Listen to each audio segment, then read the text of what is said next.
With O'Reilly Veriscan, it's free. Ask for O'Reilly Veriscan. O'Reilly Auto Parts. The KFH Studios, powered by Devon James Injury Lawyers. Call 888-8888. That's 888-8888. Traffic. Heaviest traffic that we're seeing right now in the Wichita area is on MacArthur, east and westbound. It's between K15 and Oliver. Traffic from the 98.7 and 1330 KNSS in the Accident Recovery Team Traffic Center. I'm Jad Chambers.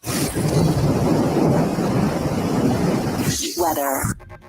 There's a slim chance of a stray sprinkle around sunrise in Wichita, but we're going to be mainly dry and quiet for our Monday. Partly cloudy skies, high of 59 degrees, and a northeast wind of 8 to 18 miles per hour. But it is going to be chilly in the morning with lows in the 30s, so you may want to bring that jacket with you. Probably not going to need it as much by afternoon. Looking at tonight, we'll get down to 43 degrees. Winds start picking up out of the southeast at 10 to 20 miles per hour, and skies turning mostly cloudy. Moisture is going to start to build in. We'll get humid, extremely windy tomorrow at 20 to 40 mile per hour winds out of the south, and a chance of thunderstorms. Some of them will be strong to severe by tomorrow evening. With your KSN Storm Track 3 forecast, I'm meteorologist Jack Maney.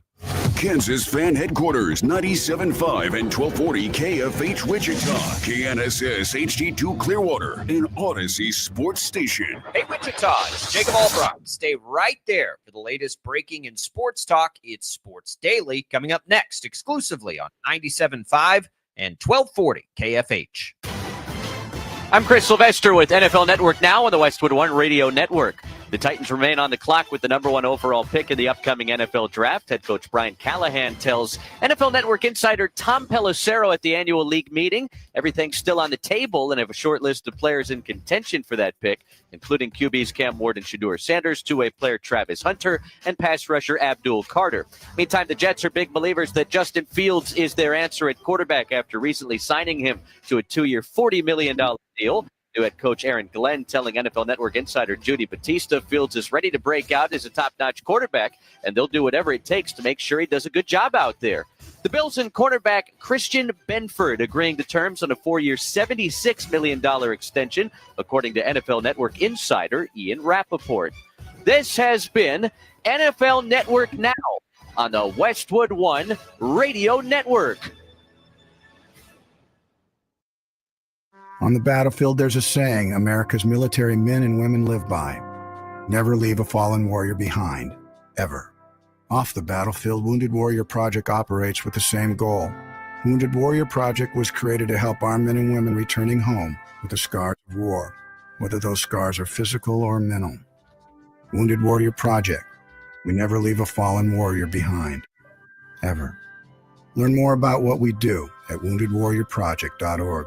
I had the worst dream last night. You were in a car crash and the kids and I were on our own. We had to move out of the house because I couldn't afford it anymore. That's awful, hon. My brother got life insurance from Ethos and it only took 10 minutes. And he got $2 million in coverage for around $2 a day. It's all online, no medical exam. He just answered a few health questions right from his house. Ethos, here we come. Visit ethos.com/sports. Ethos.com/sports. Sample rate is a 10-year term life policy for 35-year-old healthy, non-smoking male. Billed monthly.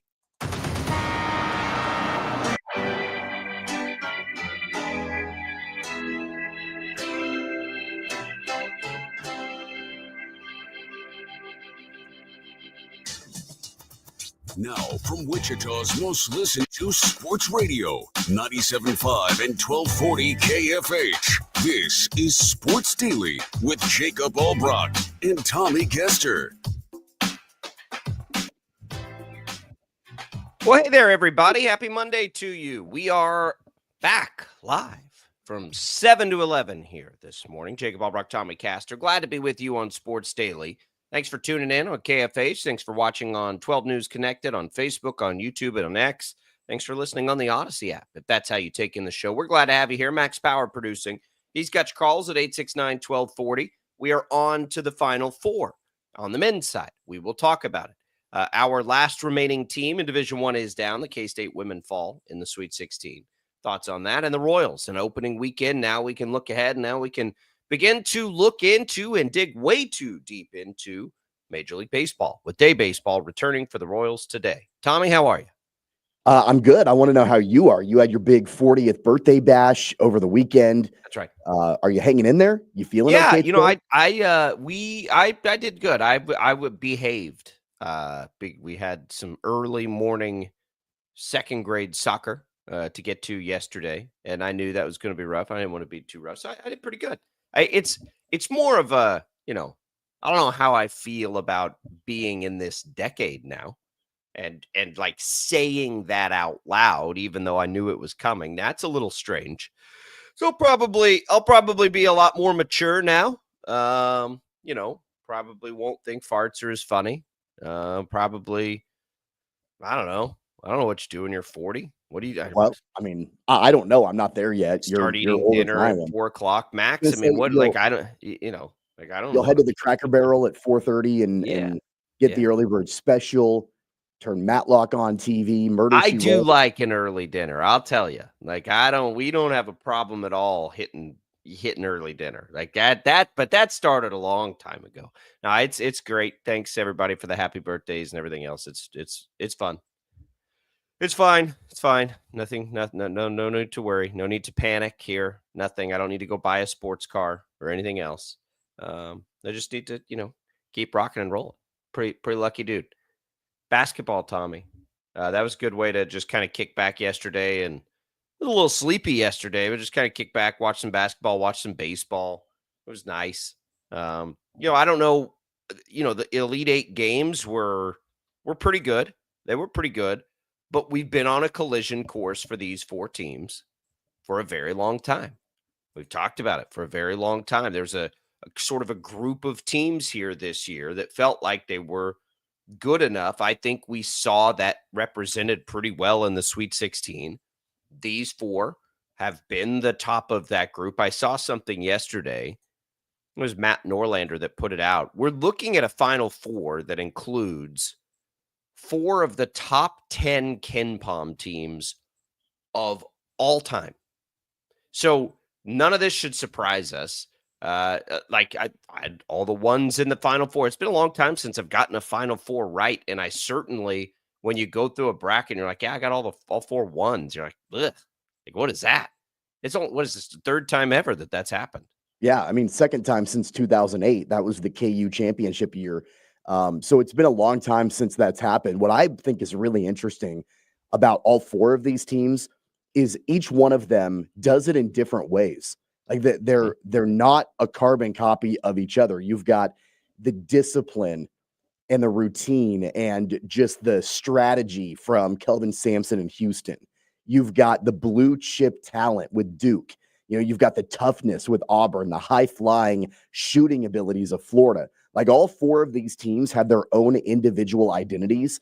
And that's what I think makes it so much fun. I've heard people, for the last, week or so, that have talked about how chalky this tournament has been. And it has been pretty chalky. I mean, obviously you get all 4 number ones in the Final Four, but all 4 of these teams are elite and the best 4 teams in the country, hands down. And they've all proven it throughout this tournament. They're, like you said, they're all on a collision course against one another, but they all do it in different ways. And that's what I find so intriguing.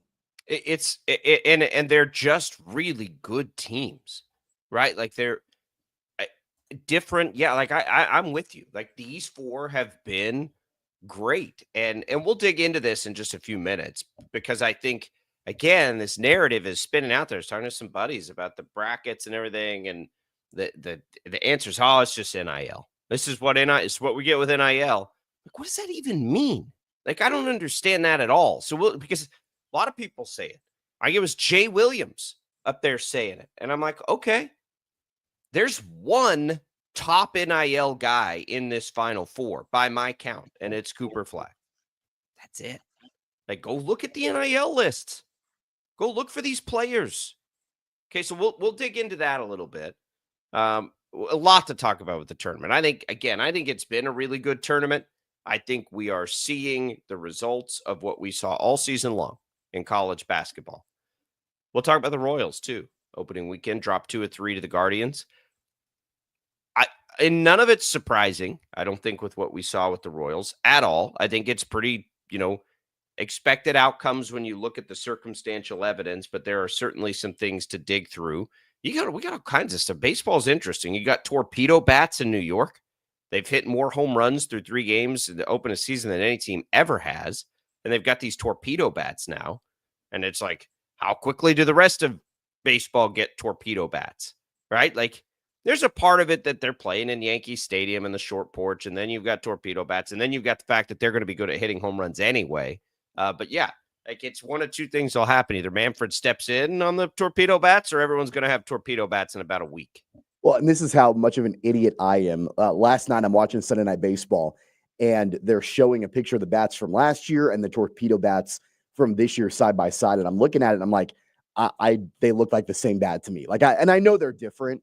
I know the shape of them are different, but I just I can't pick up on that sort of thing. I'm like, okay, it doesn't really look like it's all that different to me, but if it's working for these guys and it's within the confines of the rules, which it sounds like it is, then there's no issue as far as I'm concerned. Yeah. They just slide the barrel of the bat up or down. So sometimes they look like a torpedo where they're a little smaller on the end of the bat. It makes a lot of sense. Like, why wouldn't you want the barrel of the bat where you hit the ball most often? And so I think they've just taken analytics through all their guys' swings, and each guy, they have that barrel in a different place on the bat. It's subtle, but there you go. The people that are up in arms about it, do you ever tell a guy out in the field how he can't modify his glove to help make catches better or help stop ground balls? No, of course not. Right. You can do whatever you want for the most part within reason to your glove to help you be a better fielder. Why can't you do that with the bat as long as it's within the confines of the way that, the rules are put together, which it is. You're not going out there and you're not pine tarring it. You're not corking it. You're not, doing all these different things. It's within the rules. So why not? Yeah. Jake Peavy was talking about it last night on MLB Network. He equated it to golf. He said, do we not customize golf clubs? Like, it's just like they're trying to optimize their swing. And I don't know what you would say is illegal about reshaping. I'm sure bats aren't all shaped the same anyway. So it'll be interesting to see. Now, what baseball doesn't want is, the game changing because of it, but they're going to have to figure out, what can you even do? Like, if you don't like it, you just say all bats have to be the same? Because I'm pretty sure that's not the way it was before anyway. Or maybe it's a little bit fluky, right? Maybe it's not something that's going to hold up over time, and it's the Yankees, and we'll find out. But we'll have all of that for you today. But when we come back, let's dig into this Final Four. What trends are out there or not? We'll talk about it next on Sports Daily.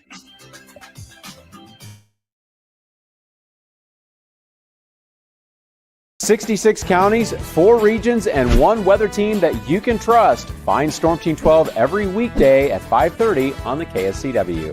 Whatever the weather and wherever you are, Storm Team 12 is zooming in, going zone by zone to give you a more in-depth look at the forecast and some science behind the storms so you know more. We're focusing on the forecast so you can focus on what's important to you. Storm Team 12 Weather Focus, 5:30 on the KSCW. The future of television has arrived. Next Gen TV is here with stunning video, movie theater quality sound, enhanced voice clarity, and interactive features, all upgradable for the future. Learn more at watchnextgentv.com. Sometimes people tell us, I don't get it, it's just tea. But let me tell you, we are so much more than just tea. With 20 plus flavors of sweet and unsweet iced tea, the possibilities are endless. Come on in and try them all for free to find your favorite or get us on the go for your busy lifestyle. And don't miss happy hour every day. So the next time someone tells you it's just tea, tell them to come by and find out why we say drink tea, be happy. It's the canvas of our imagination. They tell a story. Clouds affect the events of your day. Sometimes they growl, sometimes they inspire, but they're always the messengers of nature's mood written in the sky. Storm Team 12 understands the language of clouds. We're dedicated to decoding their message so you know what to expect. Behind every cloud, there is a story waiting to be told. Trust Ross Jansen and Storm Team 12, alerting you first to the impact on your life. When you need help, remember, you're not alone. We are here. We are neighbors. We are together. We are Kansas.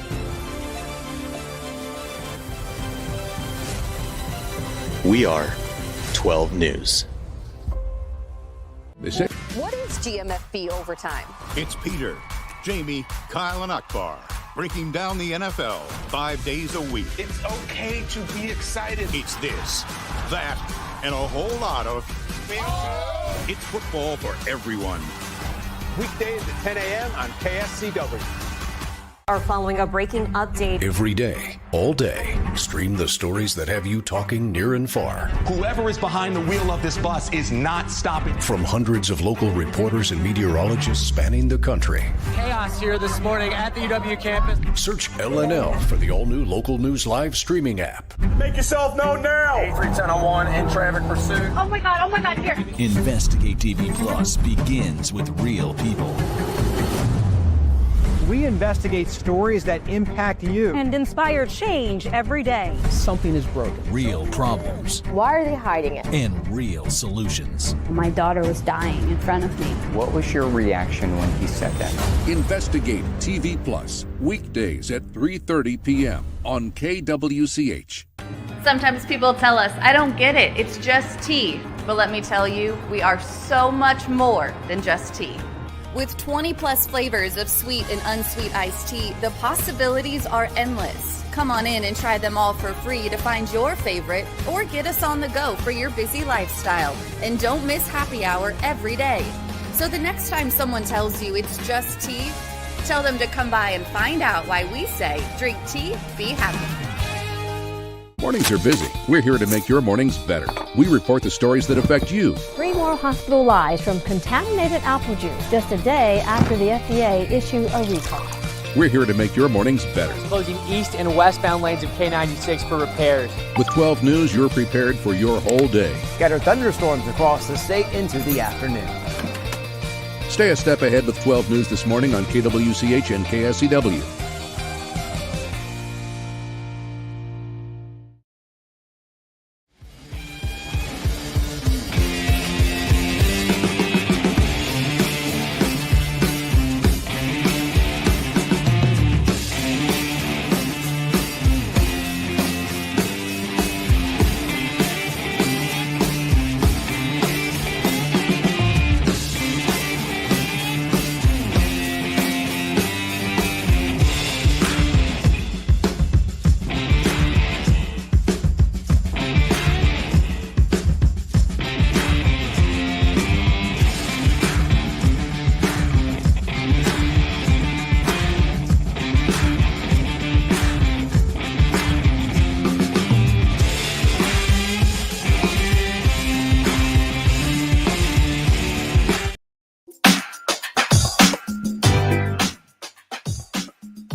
All right, welcome back in, everybody. Thanks to Prayer Fire Coffee for getting us fired up at the start of another work week. We appreciate them, always fueling everybody up at Odyssey. The big coffee jugs back there for the full staff in the break room. It's great. Welcome back in. Let's talk a little hoops, Tommy, because why not? We're on to the Final Four. We have a Final Four with 4 great teams. I think we saw, especially into the Elite Eight, right? We saw a lot of great teams. I think we both really thought Texas Tech had a chance to be one of those teams. I think that played out. They, maybe you could say, should have won their game, but it certainly was close. Alabama at one point had that. I don't know whether it's more about Alabama or if it's more about Duke. It's a really good question. Duke might just be that good. Tennessee, we thought had a chance to be there. They got dominated a little bit. I don't know that a lot of people actually thought Michigan State was up there, and they played Auburn pretty good. But these are the 4 teams. These are the 4 best teams. They were the 4 ones. They're the 4 best teams, right? No matter how things played out, I think these are the 4 best teams. And I think that they've been the 4 best teams for a while, honestly. Like, these are the 4 you look at. And if we look back through the course of this season, you're like, yeah, it's probably one of those teams. Like, I don't think anything changed. Houston, Duke, Florida, Auburn.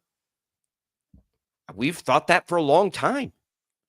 Yeah, I certainly, I don't have an issue with the fact that you've got 4 number 1 seeds in the Final Four because as we talked about in the last segment, these teams are, by all accounts, the best teams in college basketball. And, a couple of years ago when we had, I think it was the highest seed that was in the Final Four was like a 4 seed.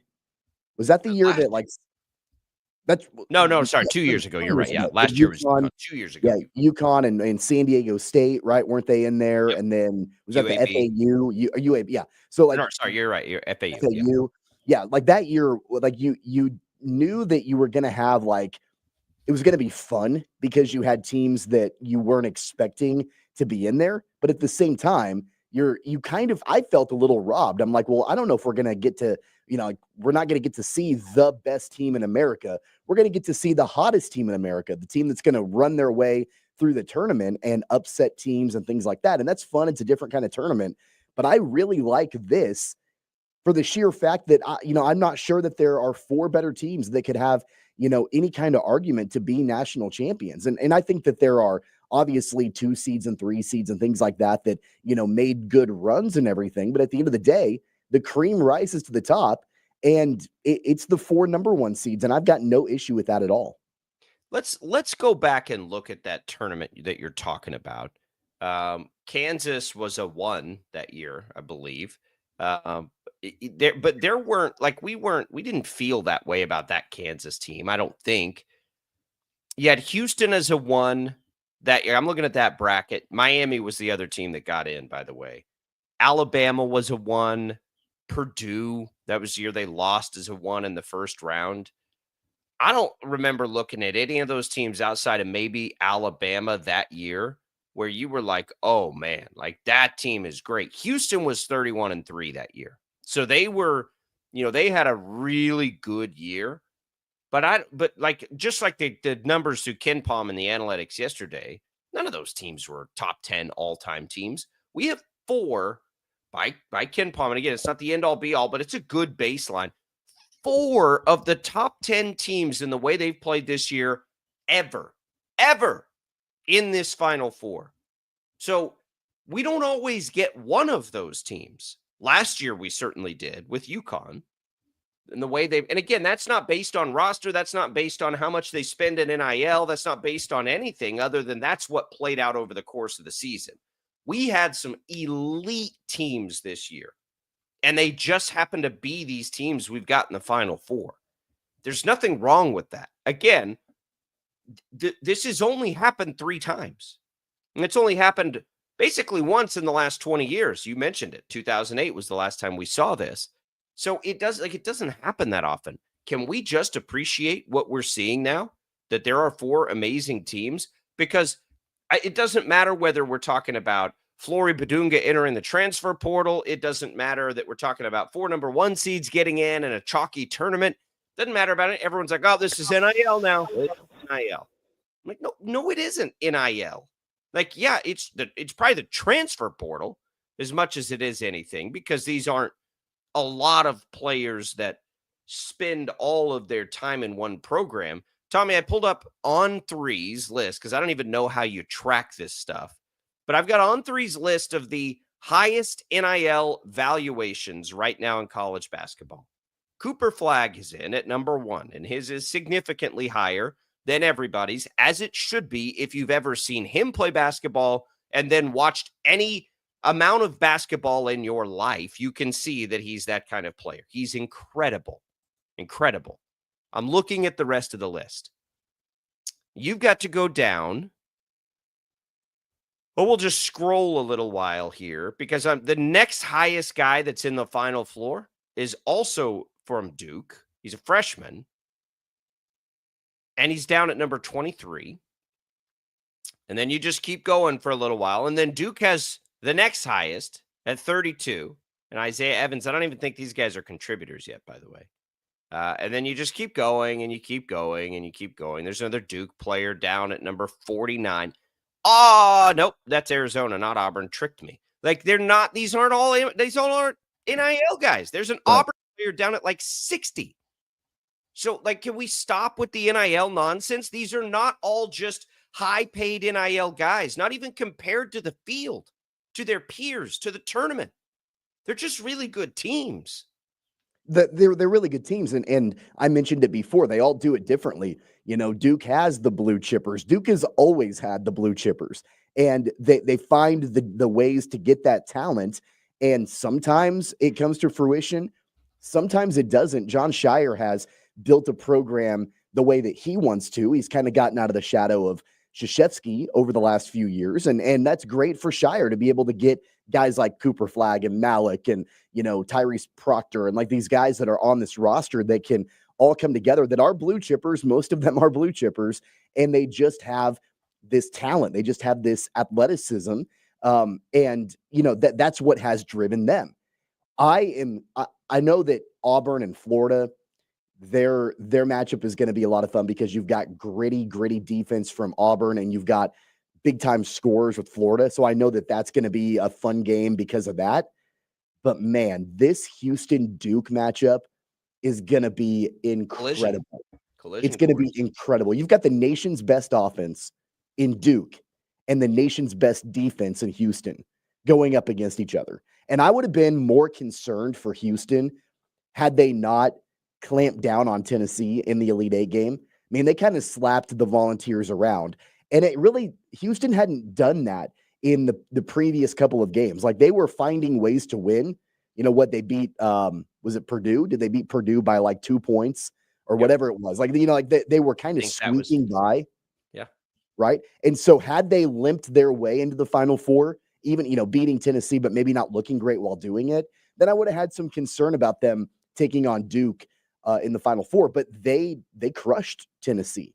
And, so I think that when you put these two teams together and you've got the blue chippers in Duke versus just the veteran team dominance of Houston, you put those two together, I'm totally on board with this matchup. It's going to be phenomenal.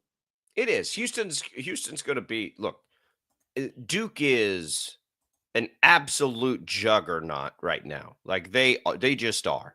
But they're only 4.5 point favorites in that game. Florida is the other favorite by 2.5 points. So it looks like we should be looking at close games. Duke and Houston, when you talk about experience, when you talk about style, all of it is an absolute, like, opposite sort of matchup. Yeah. That's going to be wild. Florida and Auburn play each other all the time. That's the best thing about college basketball. And it was this way 20 years ago. It's this way now, even with NIL and the portal and all of it, is that there's not one path to win a national championship. There's just not. Like, there are several different ways that you can get there. You can get it done, right? Or at least to make a Final Four. There are different paths to get there. It's always been that way. Nothing has changed in that regard, right? Like, every single one of these teams does it differently. I mean, look at what Bruce Pearl has built with Auburn and how tough that team is, how gritty they are, how they get after it defensively, how they protect the rim, how they rebound, all of those things. That's why Auburn's in the Final Four, but that's not why Duke is in the Final Four. Like, that's not why Houston's, it's certainly not why Florida is in the Final Four. There are multiple paths to get there, and this year has absolutely illuminated that. It is, and that's what I don't understand. And yes, the Flory Badunga thing put it even further into my sights. But by my count, Tommy, I'm at least, because again, this is hard to track, but On3, who tracks this stuff as diligently as anybody, LJ Cryer is Houston's highest NIL guy. Where do you think he ranks nationally? Top 75. 86. Yeah. 86. This is not an NIL thing.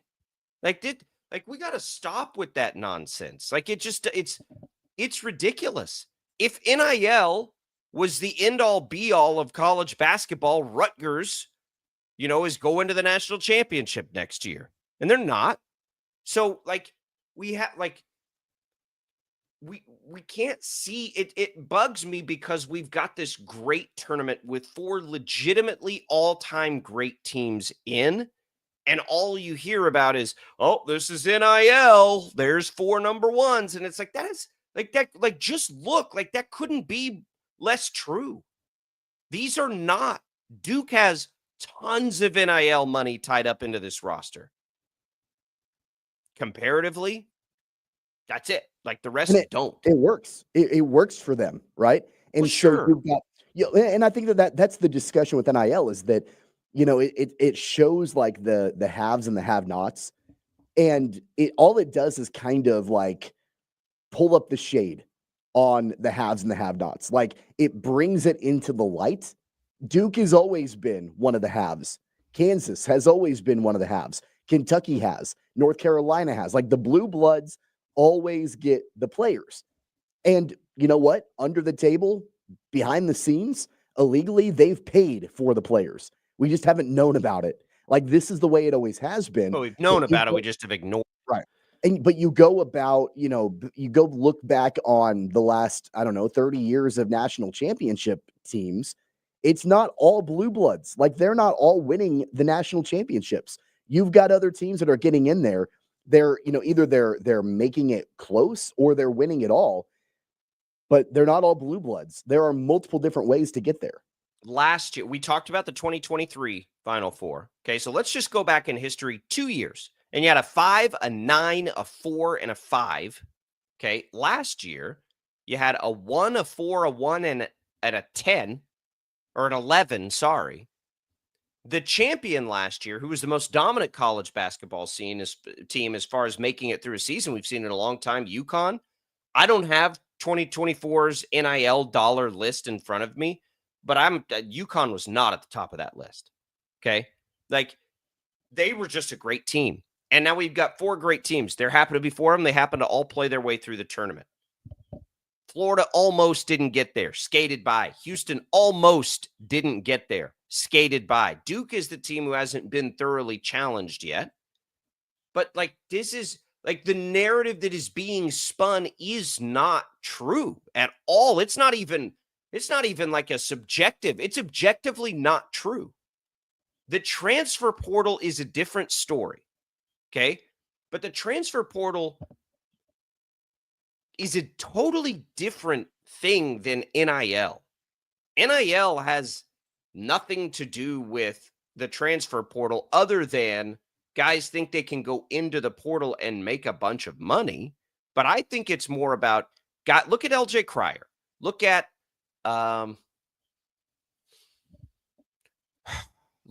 Caleb Love for Arizona. Like sometimes elite players just want to be where they think is a better fit. And this all leads into Flory Badunga in Kansas, and we'll get into that in our next segment. But like that, it's not if Flory Badunga was only worried about NIL for money, he'd stay at Kansas because Kansas can do what anybody else can do in that space. It's not all about that.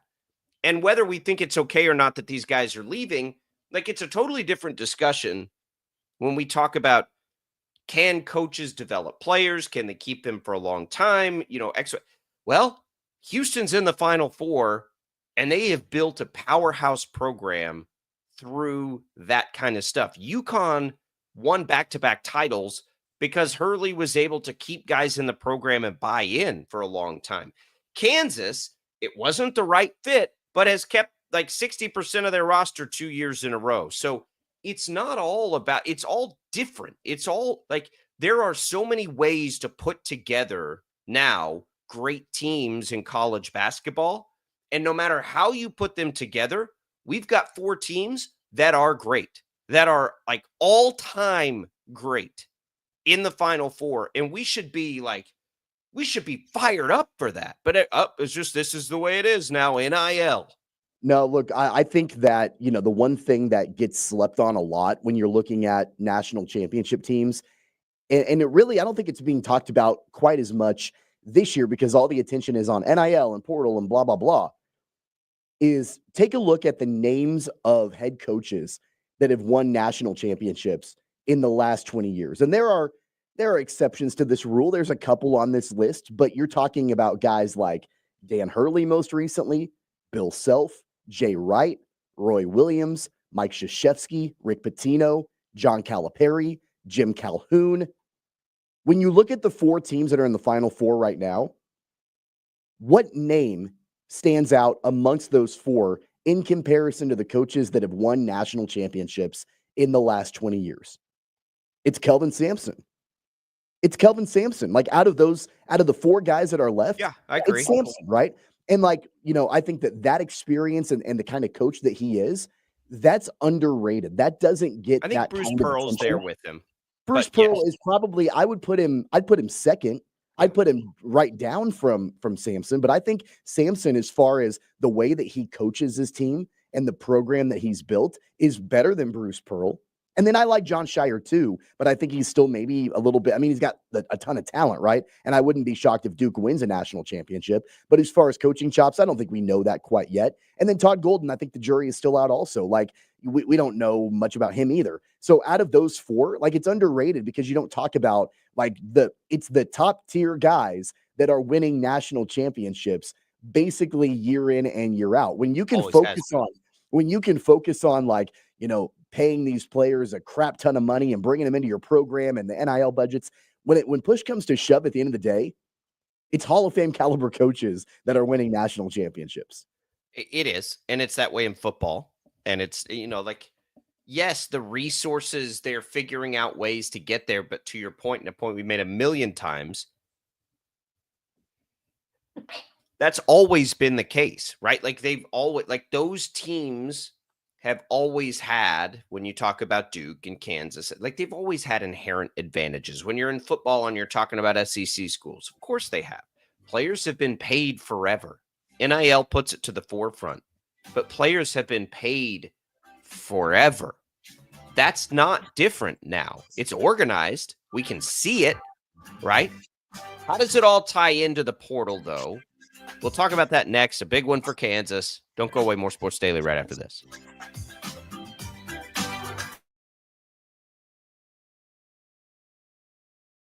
"66 counties, 4 regions, and 1 weather team that you can trust. Find Storm Team 12 every weekday at 5:30 on the KSCW. Whatever the weather and wherever you are, Storm Team 12 is zooming in, going zone by zone to give you a more in-depth look at the forecast and some science behind the storms so you know more. We're focusing on the forecast so you can focus on what's important to you. Storm Team 12 Weather Focus, 5:30 on the KSCW. The future of television has arrived. Next Gen TV is here with stunning video, movie theater quality sound, enhanced voice clarity, and interactive features, all upgradable for the future. Learn more at watchnextgentv.com. Sometimes people tell us, I don't get it, it's just tea. But let me tell you, we are so much more than just tea. With 20 plus flavors of sweet and unsweet iced tea, the possibilities are endless. Come on in and try them all for free to find your favorite or get us on the go for your busy lifestyle. And don't miss happy hour every day. So the next time someone tells you it's just tea, tell them to come by and find out why we say drink tea, be happy. Is the canvas of our imagination. They tell a story. Clouds affect the events of your day. Sometimes they growl, sometimes they inspire, but they're always the messengers of nature's mood, written in the sky. Storm Team 12 understands the language of clouds. We're dedicated to decoding their message so you know what to expect. Behind every cloud, there is a story waiting to be told. Trust Ross Jansen and Storm Team 12, alerting you first to the impact on your life. When you need help, remember, you're not alone. We are here. We are neighbors. We are together. We are Kansas.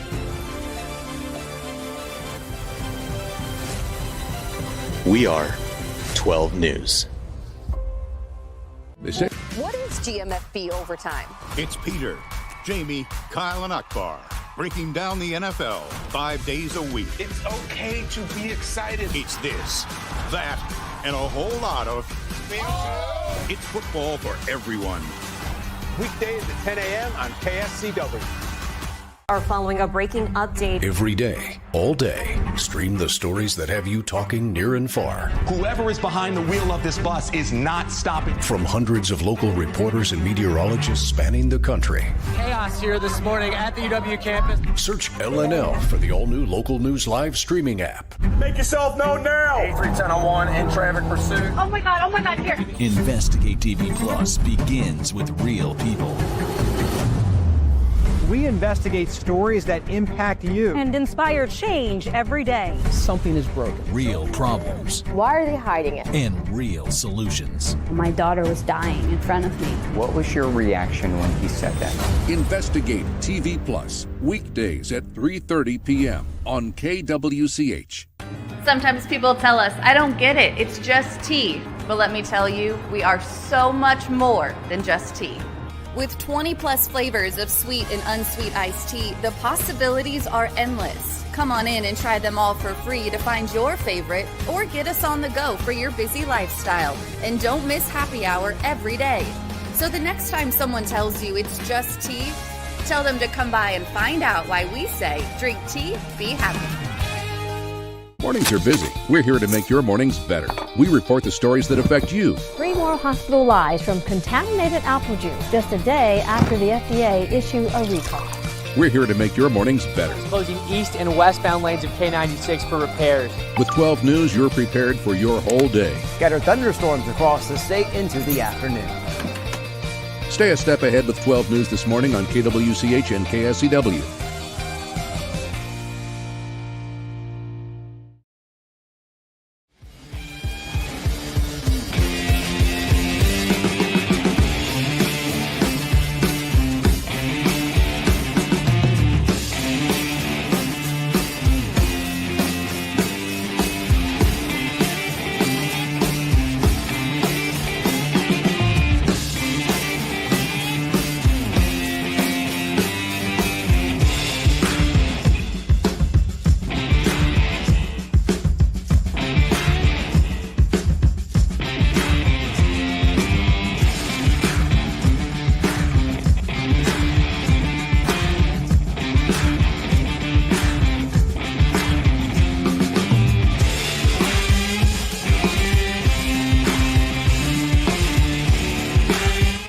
KFH. All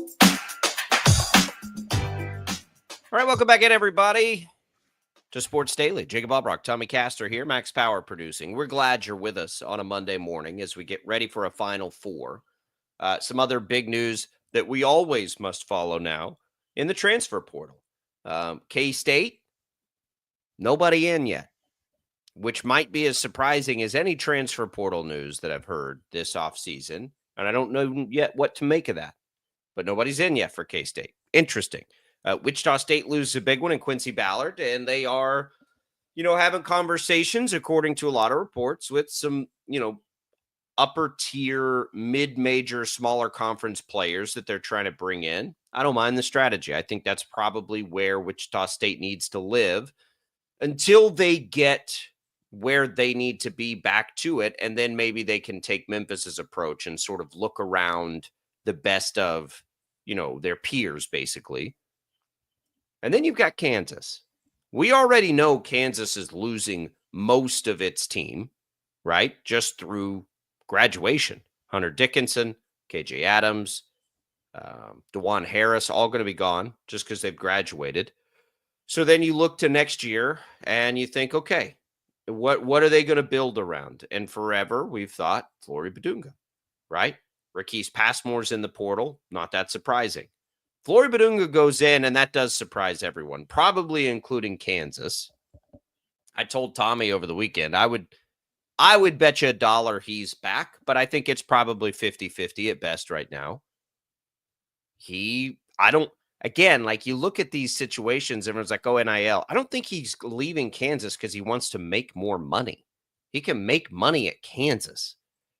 He's at the arguably the best basketball school in the country. Like, that's not it.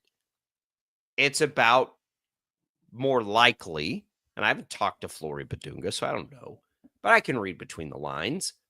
And there was a lot of people this year that thought he should have played more.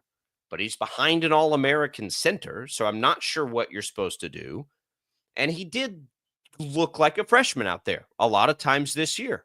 So the thought is now, like Bill Self has done his entire career, take that leap after your freshman year, and then boom, here we go, hit the ground running.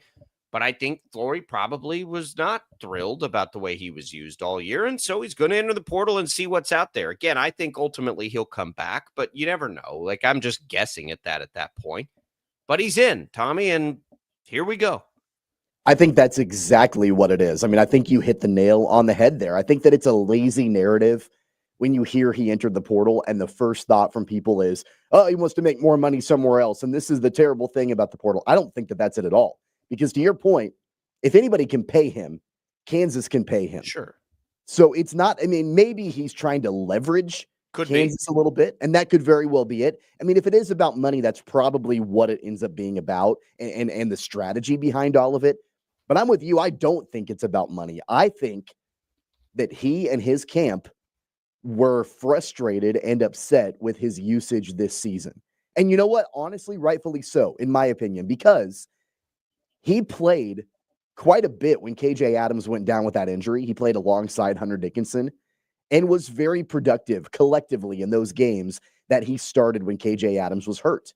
And there was quite a bit of, I think, optimism and upside watching him play. Like, man, like not just, oh, he could start next year and be really a big contributor for Kansas, but even more of like, man, he can help them right now. They need him now. They need him in the lineup now. He's got to play extended minutes now. And KJ Adams comes back from his injury, and Badunga goes right back to the bench. And you don't really see much of him down the stretch. And, I don't, again, you said it, I'll echo you. Neither one of us has talked to Flory Badunga or his handlers or his guardian or whatever they are. I have no idea.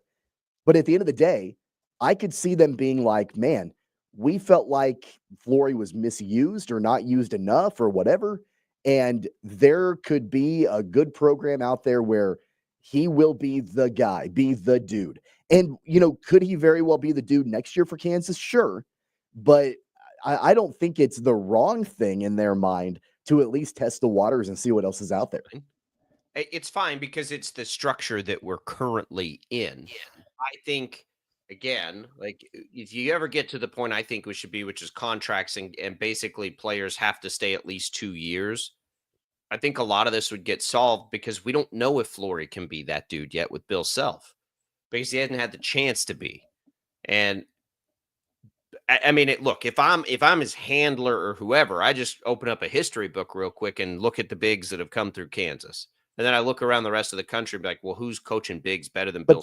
But that's instant gratification. Like that. And that is one thing in this new world is that these guys, not only do they want to get paid right away, but they want to make a major impact right away. They don't want to sit around and be a development guy for 3 or 4 years.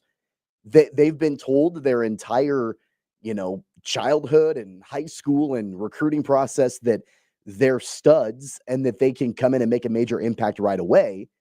And they want that instant gratification, right? That they don't want to be riding the bench. They don't want to, even if it is Hunter Dickinson, they don't want to be playing behind Hunter Dickinson or maybe, and again, I don't know what the conversations were. I don't know if the pitch to Flory's crew when he committed to Kansas was, hey, Dickinson is on the team, but at least for your freshman year, you'll get to play alongside him. And, maybe then they felt like that wasn't followed through on. I don't know the ins and outs of the conversation, but at the end of the day, like that may be what Bill Self has done his entire career is develop bigs and all of that.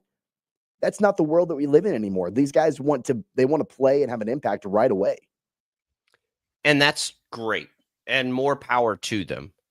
And again, if we just look at the path of the last few years to the teams that get there in the end, it's not usually a lot of freshmen anyway. Right? There are a handful of the superstar elite freshmen that have big impacts, but most of the time it's not. It's upperclassmen. Sometimes they've spent a significant amount of time in the programs they are currently at. Sometimes they haven't. But it's usually experienced players that reach this point. And so by the way, like going back to real quick, when Flory started in place of KJ, when KJ went down with that injury, Flory averaged 13-9 in those 3 games. On the season as a whole, KJ Adams averaged 9-5. And, so like, I remember even us having conversations at the time, like, man, like that, he needs to be out there. He's got to be out there in a much more expanded capability. Were there moments that he looked like a freshman? Sure. Did he look raw and undisciplined at times? Absolutely he did. And I think that that's obviously the reason, because Bill Self has a long history of not giving his freshmen long leashes at all. But there were multiple times where, number one, you saw the upside and you saw that he had the game to be able to translate right away and help them right away. And then number two, not a knock on KJ Adams, but I think that Flory was better than him at different stretches in the season. They don't even play the same position. I think that gets hard too, because unless you were going to play Flory and Hunter Dickinson out there at the same time all the time, you're basically playing 2 centers. I think it was more of a Hunter Dickinson problem than I do a KJ Adams problem, because I don't think Kansas was ever going to play 2 centers. Now, I am also of the belief that Flory Bidunga should have been playing more. And that takes, like, so when you're a Kansas fan and you look at this, I think you have to look at that. Like, if you were Flory Bidunga's parents, would you have thought he should have been playing more? I think every Kansas fan would say absolutely yes. Like, we were all screaming it from the rooftops, right? So don't be stunned that. And again, like, so this is where now, and Rick asks, why does Self have to fly to see Flory yesterday? I mean, I guess he did. I don't know. Because he's got to reconvince Flory that Kansas is the best place for him to use his skills, right? Right now, players are on 1-year propositions. So if I'm Flory, I'd like to know that we're not going to do that again. Like, either we play or we don't play. And I know you want to work through all that stuff, but the reality is, like, there's too much on the line for these players. Way too much on the line. Look at Zach Clements, right? Like, dude never played. Should he have been somewhere else? If playing was the most important thing to him, yes, he should have been. He should have been. He didn't do anything at Kansas. And so, like, you have to think about, because in the current structure, there's too much on the line for Flory Bidunga to not be playing as a sophomore, whether that's money, whatever it is. So, yeah, like, should it be that surprising that with the intention, what did they use the term, with the intention of returning to KU, like, whatever it is, with the possibility, or with the option is open to return. Yeah. Like, yeah. So Bill Self has to go get on a plane and be like, look, dude, like, those guys aren't here. You come back here. Like, we're not going out to hunt for another Hunter Dickinson. That's not what we're going to do again. So let's just go, right? Let's just go. You're the guy now. So come be the guy. I don't have that much of a problem with that. I don't think, if that's what is most important to him. Here's another quote from what Tria said, and this was after the initial quote. KU basketball remains strongly in consideration, but at the same time, we don't know what the roster is going to look like next year. Flory can pick. We're going to meet with Kansas, but we have to have options because the transfer portal is going to move. So let me ask you this, Tommy. Let's say you start over. We don't know anything about Hunter Dickinson other than what he was going into the portal. Okay, let's just say Hunter Dickinson's out there as a center, and you're a Flory Bidunga. Are you certain that Kansas doesn't go bring in another center? You mean, you know what I mean? The second coming of Hunter Dickinson out there right now? Well, I mean, the good thing is there's not. I mean, well, but that's not what I'm saying. When you hear that kind of quote from Flory's people, like, well, the transfer portal's open. We don't know what their roster is going to look like.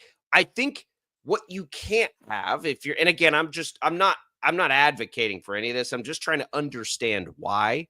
Like, if you look at that and Kansas is real eager to win, and they've got the resources to outbid anybody for any player at any time. And you're sitting there and, like, until we're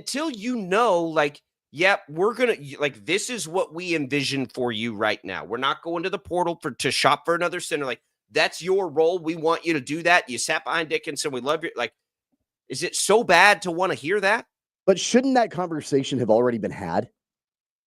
About next year before this current year was over? Probably not. I mean, that's an exit interview. They've been done for a week and a half. Yeah, so I don't know. I mean, who knows what maybe Bill Self says, well, I'm not going to guarantee anything what I'm going to do in the portal.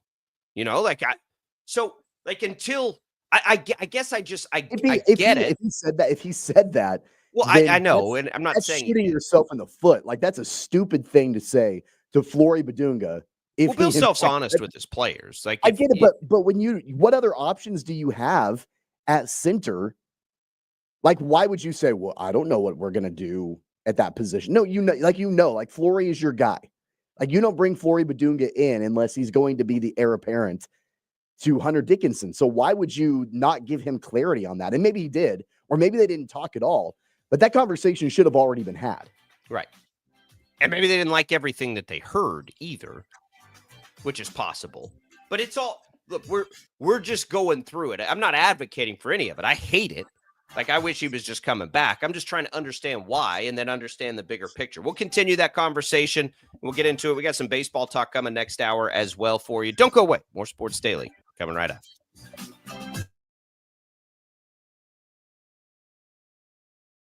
66 counties, 4 regions, and 1 weather team that you can trust. Find Storm Team 12 every weekday at 5:30 on the KSCW. Whatever the weather and wherever you are, Storm Team 12 is zooming in, going zone by zone to give you a more in-depth look at the forecast and some science behind the storms so you know more.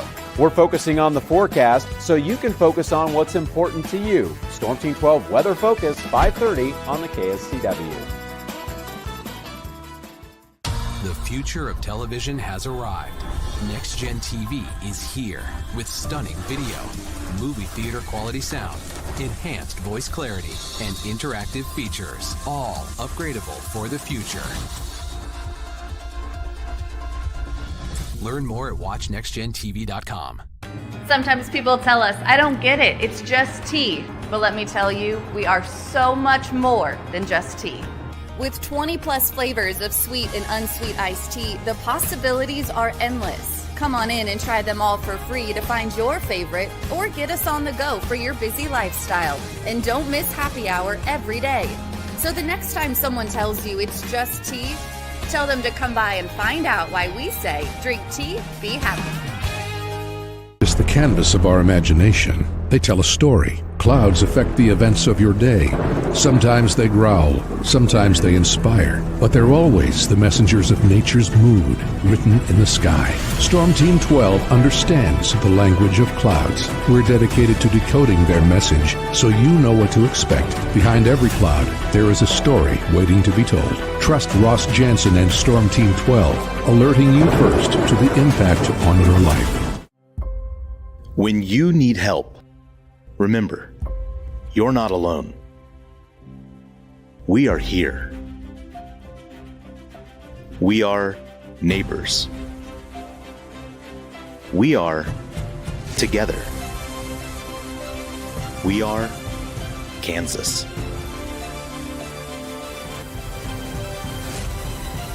We are 12 News. What is GMFB Overtime? It's Peter, Jamie, Kyle, and Akbar breaking down the NFL 5 days a week. It's okay to be excited. It's this, that, and a whole lot of... It's football for everyone. Weekdays at 10 a.m. on KSCW. Are following a breaking update. Every day, all day, stream the stories that have you talking near and far. Whoever is behind the wheel of this bus is not stopping. From hundreds of local reporters and meteorologists spanning the country. Chaos here this morning at the UW campus. Search LNL for the all-new Local News Live streaming app. Make yourself known now. 83101 in traffic pursuit. Oh my God, here. Investigate TV Plus begins with real people. We investigate stories that impact you And inspire change every day. Something is broken. Real problems. Why are they hiding it? And real solutions. My daughter was dying in front of me. What was your reaction when he said that? Investigate TV Plus, weekdays at 3:30 p.m. on KWCH. Sometimes people tell us, I don't get it, it's just tea. But let me tell you, we are so much more than just tea. With 20 plus flavors of sweet and unsweet iced tea, the possibilities are endless. Come on in and try them all for free to find your favorite or get us on the go for your busy lifestyle. And don't miss happy hour every day. So the next time someone tells you it's just tea, tell them to come by and find out why we say drink tea, be happy. Mornings are busy. We're here to make your mornings better. We report the stories that affect you. 3 more hospital lies from contaminated apple juice just a day after the FDA issued a recall. We're here to make your mornings better. Closing east and westbound lanes of K96 for repairs. With 12 News, you're prepared for your whole day. Scattered thunderstorms across the state into the afternoon. Stay a step ahead with 12 News this morning on KWCH and KSCW.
Now, from Wichita's most listened to sports radio, 97.5 and 1240 KFH. This is Sports Daily with Jacob Albrock and Tommy Kester.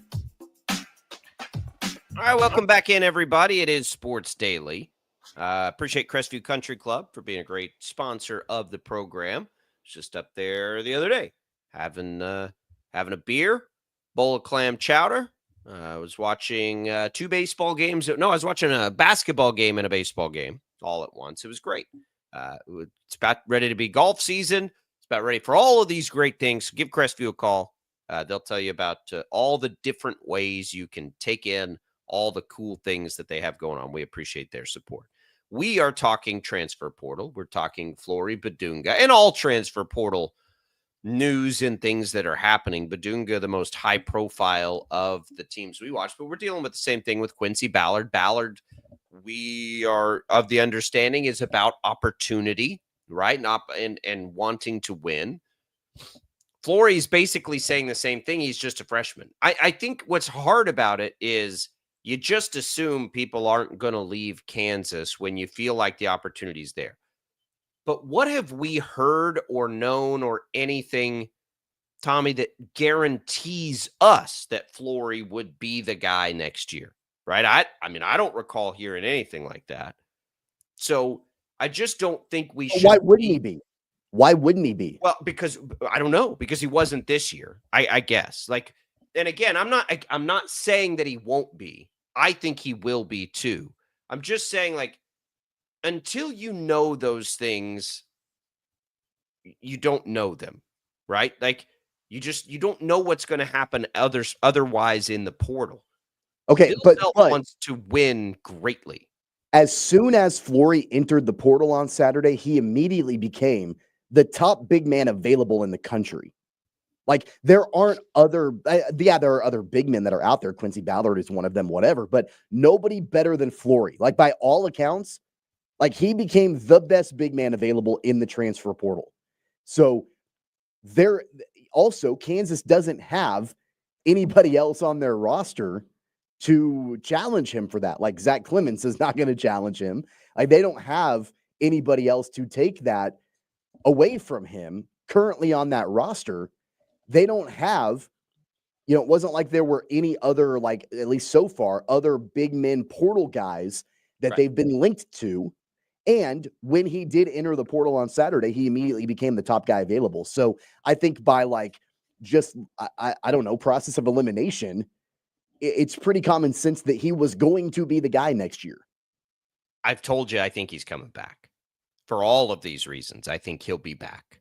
But I'm not surprised that he went in until things have a settling around college basketball. Like, again, there's too many people involved, too many voices in the ears, and too much on the line to not want some sort of guarantees if you're an elite level player. That's just the reality that we now live in. I get it. I totally get it. And until we can put these guys under contract, we're always going to wonder about it. They're going to wonder about it.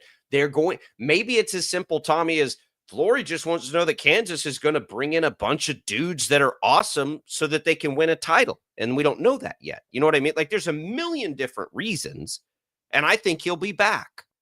But I'm not that surprised that he's in. I'm only surprised that he's in because we assumed that he wouldn't be. Right. But there's no reason that he wouldn't be necessarily. Yeah, I don't know. I think that if Flory ends up going somewhere else and he does not come back, don't get me wrong, I love Bill Self. I've always loved Bill Self. But I do think that if Flory doesn't come back, that combined with other things that have happened, I think Bill Self has to take a pretty good look in the mirror.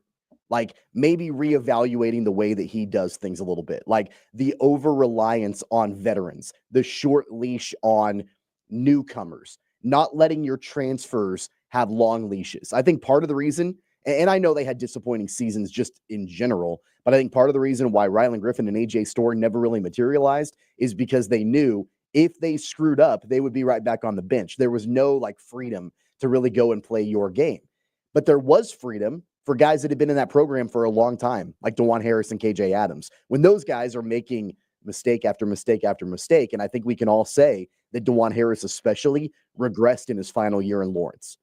But he wasn't getting benched. He wasn't on the bench, or if there was a mismanagement, and I don't know if there was, I have no idea, but if there was some kind of mismanagement with Flory Badunga's minutes and him going right back on the bench when KJ Adams is healthy again after producing at a high level and being an impact player while KJ was hurt, but then we barely see Badunga the rest of the way. And if there's no guarantee for him that he's going to be the guy, and then he leaves and he goes somewhere else, I think you have to point it back at the head coach a little bit. Like, man, there are some things. It is a different world, like it or not. It's a different world with the portal. It's a different world with NIL. What these kids want, what they're looking for. They've got agents. They've got, camps and handlers and all this stuff. Like, you've got to adjust the way that you do things. And I don't think that Bill Self is just magically, because he's a Hall of Famer and title-winning coach, that he's above reproach. I think he would have to look himself in the mirror like, hey, maybe I mismanaged this a little bit with Flory. Maybe.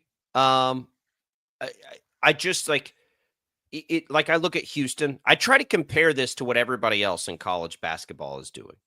Right? Houston is made up of everything. Just look at their top three players. Sharp is a lifer with Houston. Cryer obviously spent time somewhere else. Milos Uzan also spent time somewhere else at Oklahoma. So they've done it sort of that way, right? He's been loyal to his guys. He's brought in good players from other places. I don't know. I would tell you that I think Bill Self had a problem with this particular group of players and how they fit. There are teams that are highly successful that are doing it through players that are homegrown through their system. UConn. There are teams that are doing it, bringing in all kinds of new players each year, Duke. And there are teams that are doing it, through the transfer portal. Auburn. I don't think there's one way. Are we allowed to say to skin a cat? I feel like that's probably mean now, but we'll say it anyway. You know what I mean? Like there are lots of ways to get there. And this particular group for Kansas for 2 years now was not the best way. And so now they have to do it a different way. And what does that look like? Like, I think we're overreacting to a bad mix of DeJuan Harris, KJ Adams, and Hunter Dickinson as the core. I think that's what we're doing. Like, that did not work. It didn't work for 2 years. Now they get a clean reset. But I don't think if we look around the country, like there is this one way that it should be done anywhere, because that's not what we're seeing. There's all kinds of ways to put it together. Florida, what's Florida's strength? Well, their strength is they got like 10 dudes they can run at you the whole game. So, yes, Bill Self has to do some evaluating. I think if you're looking at Bill Self and what might have to change, it's that he's going to have really talented freshmen stick around that grow with the program. But again, like if you look historically, Bill Self has given huge roles to freshmen in the past, right? Grady Dick had a huge role. Johnny Furphy had a huge role. Like freshmen have had huge roles with Bill Self. You and I were talking about this over the weekend at your birthday party. We were talking about Grady Dick, and you even said at the time that the Grady Dick had filled a role for Kansas, but he didn't do all of the things that Grady Dick does. There was still sort of a limitation on what Bill Self wanted him to do. And we've seen Grady Dick flourish in the NBA because he's been playing his full game in the NBA. I don't think he really got to do that when he was at Kansas. I agree with you, and you told me that this weekend. But whose minutes was he going to replace on that team?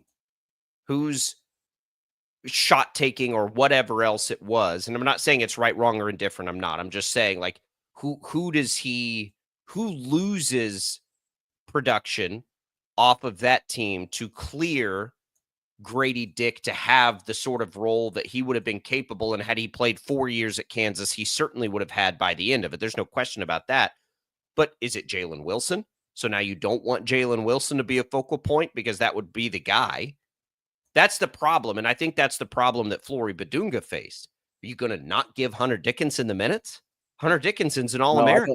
I don't think it's about Hunter Dickinson. I think it's about KJ Adams. Well, they weren't going to run two centers out there. Yes, they were. They did when KJ Adams was hurt. Because they had to, and they lost games in that stretch. Like they had to do it then, but no team runs two centers out there. They did, and they worked. Had to though. They had to. I'm saying like if they have their preference, nobody's running two centers out there. I mean, they had to at times because KJ Adams got hurt and all these different things. But I think the problem was Hunter Dickinson was in Flory's way. That's the position he played. So I don't feel like that's the problem because Badunga and his team clearly knew that when he committed to Kansas. Like clearly knew that Dickinson was on that roster and was going to play, and he was an All-American, right? I don't think that if that was the issue, then it goes back on Flory's camp. Like you guys are idiots for thinking like idiots is strong. Idiots is strong. You're confident. Like you're confident in your young person. Like you knew KJ Adams was going to play too. Like you knew those guys would be there. It just wasn't enough. And again, we got to take a break. We'll come back. We'll continue the conversation. Maybe they're just leveraging for more money. No, I mean, whatever. We'll come back. We'll keep going.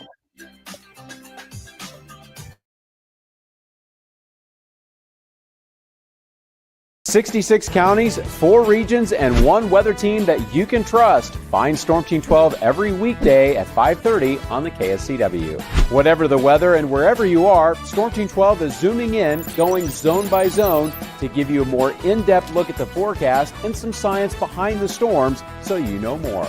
We're focusing on the forecast so you can focus on what's important to you. Storm Team 12 Weather Focus, 5:30 on the KSCW. The future of television has arrived. Next Gen TV is here with stunning video, movie theater quality sound, enhanced voice clarity, and interactive features, all upgradable for the future. Learn more at watchnextgentv.com. Sometimes people tell us, I don't get it, it's just tea. But let me tell you, we are so much more than just tea. With 20 plus flavors of sweet and unsweet iced tea, the possibilities are endless. Come on in and try them all for free to find your favorite, or get us on the go for your busy lifestyle. And don't miss happy hour every day. So the next time someone tells you it's just tea, tell them to come by and find out why we say, drink tea, be happy. It's the canvas of our imagination. They tell a story. Clouds affect the events of your day. Sometimes they growl, sometimes they inspire, but they're always the messengers of nature's mood written in the sky. Storm Team 12 understands the language of clouds. We're dedicated to decoding their message so you know what to expect. Behind every cloud, there is a story waiting to be told. Trust Ross Jansen and Storm Team 12, alerting you first to the impact on your life. When you need help, remember, you're not alone. We are here. We are neighbors. We are together. We are Kansas.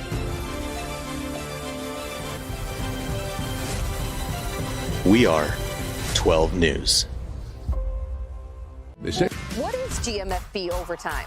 It's Peter, Jamie, Kyle, and Akbar breaking down the NFL 5 days a week. It's okay to be excited. It's this, that, and a whole lot of. It's football for everyone. Weekdays at 10 a.m. on KSCW. Are following a breaking update. every day, all day, stream the stories that have you talking near and far. Whoever is behind the wheel of this bus is not stopping. From hundreds of local reporters and meteorologists spanning the country. Chaos here this morning at the UW campus. Search LNL for the all-new Local News Live streaming app. Make yourself known now. 83101 in traffic pursuit. Oh my God, here. Investigate TV Plus begins with real people. We investigate stories that impact you. And inspire change every day. Something is broken. Real problems Why are they hiding it? and real solutions. My daughter was dying in front of me. What was your reaction when he said that? Investigate TV Plus, weekdays at 3:30 p.m. on KWCH. Sometimes people tell us, I don't get it, it's just tea. But let me tell you, we are so much more than just tea. With 20 plus flavors of sweet and unsweet iced tea, the possibilities are endless. Come on in and try them all for free to find your favorite or get us on the go for your busy lifestyle. And don't miss happy hour every day. So the next time someone tells you it's just tea, tell them to come by and find out why we say drink tea, be happy. Mornings are busy. We're here to make your mornings better. We report the stories that affect you. 3 more hospital lies from contaminated apple juice just a day after the FDA issued a recall. We're here to make your mornings better. Closing east and westbound lanes of K96 for repairs. With 12 News, you're prepared for your whole day. Scattered thunderstorms across the state into the afternoon. Stay a step ahead with 12 News this morning on KWCH and KSCW.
Welcome back in, everybody. You want to win some HTO, you can do that right now. You can get your hands on a free cup of iced tea, which are available to you in East or West Wichita or in Derby. All you got to do is text the keyword T, T-E-A, to the short code 20357. That'll get you a free cup of iced tea. While you're in, for the next 2 weeks, you can enter to win tickets to the Alabama concert coming to Trust Bank Arena. So while you're in, grab a tea. Enter that contest to win Alabama tickets there in store. But you can get your hands on the free tea by texting the keyword tea to 20357. Good luck, everybody. Welcome back into Sports Daily. Spending a little more time probably than anticipated on Badunga in Kansas, but I think there is a bigger program thing that's being discussed a lot. So it's interesting. We will talk Royals baseball here in this second hour of Sports Daily for sure.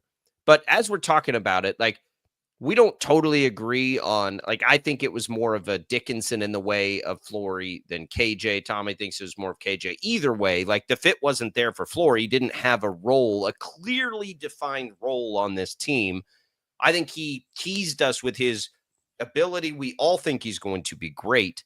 I think he's coming back because I think it will become clearer what Bill Self's intentions with this roster are over time. If it's only about the money, I don't think anybody within reason is going to be able to make that a better situation for Flory Badunga. Playing time is up for debate. Like, who's going to be Kansas's point guard next year? Like, I picture Flory Badunga with an elite point guard and how awesome that would be. We don't know who their point guard's going to be, right? That's where Darren Peterson comes into play. And, he's going to be, yeah, I believe so. Yeah. And I think he's an attacking, scoring first point guard. Got it. At least I think that's the way he played in high school. And he'll be a difference maker. And I think that's the thing that probably, if Flory doesn't come back, that has disappointed me the most about this in the last 48 hours is that they're leaning a lot on Darren Peterson to reinvent their offense next season, I think. And Peterson even said that the player he was most looking forward to playing with was Flory Badunga. Yeah. And so that's the most disappointing thing if Flory doesn't come back. And again, I think he will. Now, this is going to be a really interesting season for Kansas. They're not going to come in as the preseason number one. They're not going to do any of that because they won't return pretty much anybody. They'll be a total unknown. And they're gonna have to grow over the course of the season. Like, people are going to have to be very patient with this, or any Kansas team. It's the future for Kansas looks like not holding on to players too long. Like, that's what's being asked. That's what's so crazy about this. Like, people are going to get mad that Kansas can't retain this player, but they're also mad that they retained these other players for too long. Like, it was just those guys. Like, Kansas can do and is capable of doing and building a roster any way that they want to. And there's not one right way to do it. The team that won a national championship was filled up with dudes that had spent a lot of time in the program. Okay. They tried that again with the current group, and all the experience that they brought to the table wasn't the best fit. Didn't work. So now what are they? They're going to go back to the drawing board, and they're going to be young or at least inexperienced in Bill Self's program. They're going to have to see if they can get there. I don't think we've ever seen Bill Self take a team on a deep run that way. Unless I'm wrong, have we? Like, we've never seen a whole bunch of new faces come into Kansas and that be their formula. So that's what would concern me if I was a Kansas fan, as much as so many Kansas fans, and I would probably fall in this camp, ready for a reset and all those things. We've never seen them be successful that way. So they're going to have to do something unique this year anyway. That's it. Like, it's either Flory. I mean, if you think Diggy Coit, I guess, but like, they don't have anybody coming back. Especially if Flory goes. And even if Flory came back, he didn't play the kind of role that you're like, oh, they've got that dude back. He's for sure going to be their top guy. How many years, Tommy, have we gone into a season not knowing with certainty who Kansas's top guy was going to be? You know what I mean? Like, we think this freshman can be and should be. It will be. I mean, like that's the thing, is that whether or not he leads them to a championship, I don't know. But make no mistake about it, Darren Peterson is going to be the leader of this team as a freshman. He's comparable to Andrew Wiggins as far as the level of recruit that he is for the Jayhawks. And remember that one year that Wiggins was with Kansas, like, he was a freshman and he led that team. They didn't win a championship, right? So, like, I think that's probably the closest comparison. But we're talking about a Naismith High School Player of the Year, and Grady Dick was that too. But I know. But right. but I'm talking about what his role is and how highly touted. Like, Darren Peterson is more highly regarded as an incoming recruit than Grady Dick was. Like, just from all of the accolades and everything that Darren Peterson has. And it's not a knock on Grady Dick. Dick was phenomenal. And he was very highly regarded coming out of high school. He was the Gatorade Player of the Year nationally. But Darren Peterson is a higher touted and higher caliber recruit. He's higher on the recruiting ranking list, yes, than Grady Dick was. Like, there has not been another recruit coming into Kansas like Darren Peterson since Andrew Wiggins. We're talking in the last 12 years. And so make no mistake about it, he will be the guy that leads this offense. I don't care who they go and acquire in the transfer portal, and they'll get some players. I'm sure they'll get some guys that can score, I would imagine. They may have to replace Flory Badunga now. So there may be a lot of open holes that they're going to have to go and plug.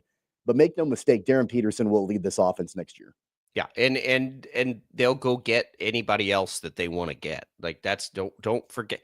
Like again, you can't misread the history of the last couple of years. Hunter Dickinson was the prize. They went and got him. Rylan Griffin was for what Kansas was looking for. Rylan Griffin was the prize, right? Like they go get who they want. It's Kansas. They just have to get the right mix of guys. That's it. Whether Flory Badunga is a part of that or not. If Flory Badunga doesn't come to Kansas, they're going to go get a really talented big man to play that position. Maybe they go get Quincy Ballard if Flory Badunga leaves. And Quincy Ballard has more experience and can help them a great deal. Like, who knows? I'm not overly concerned with it as much as I love how good I think Flory Badunga can be.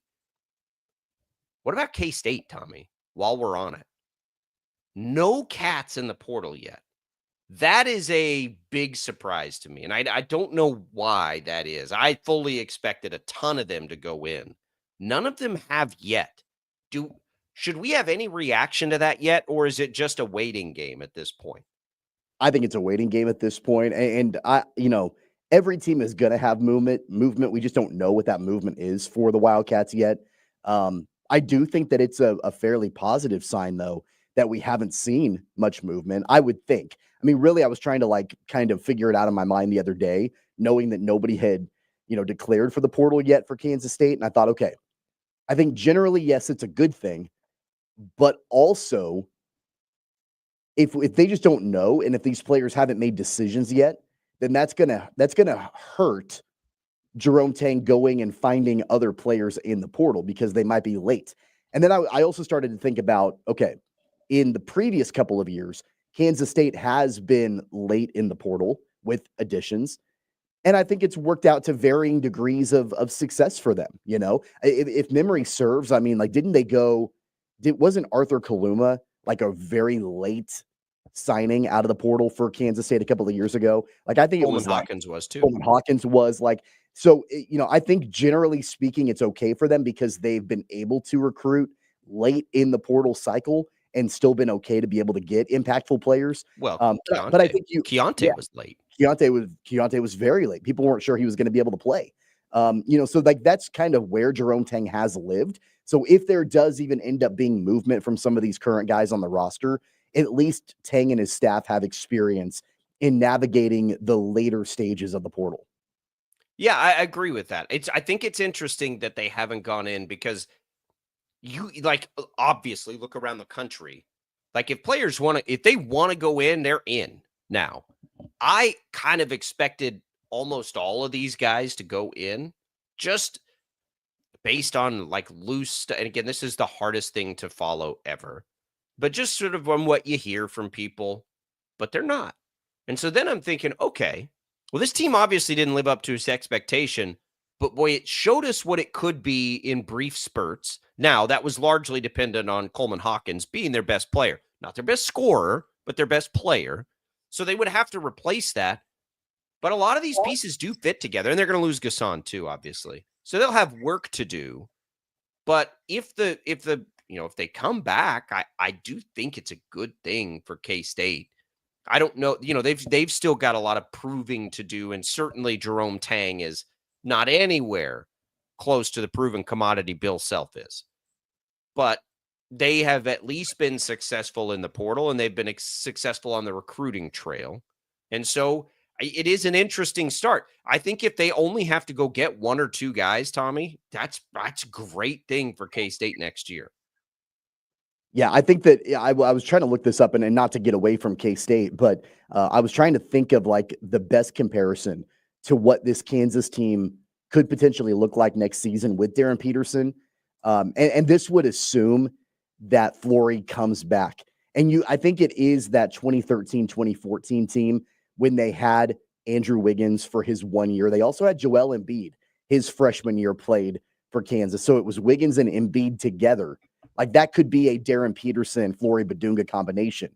The other thing about that year is the year prior, Jeff Withey, who had been with the program for, a while, had graduated. So like you can maybe compare him to an extent to Hunter Dickinson, leaving the program. And then you've got two younger guys kind of taking over. The Jayhawks, they won one game in the tournament that year and lost to Stanford in the second round. And they had Andrew Wiggins and Joel Embiid playing on that team. So that 1 year didn't lead to a title. It didn't even lead to a second weekend appearance for the Jayhawks, but they were a top 10 team nationally, and they had two of the best younger guys in the country on that roster. And assuming Flory comes back, I think you can maybe draw some comparisons to that roster and that team to what we might be seeing this coming season. I don't think that's the path, by the way, based on what we've seen in college basketball in recent years. It might be their path next year because they lose so much, through graduation and everything else. I don't think that's the path. I think you've got to have some retention involved to win now. Look at these teams that we're seeing right now. I mean, they just ooze experience in this tournament.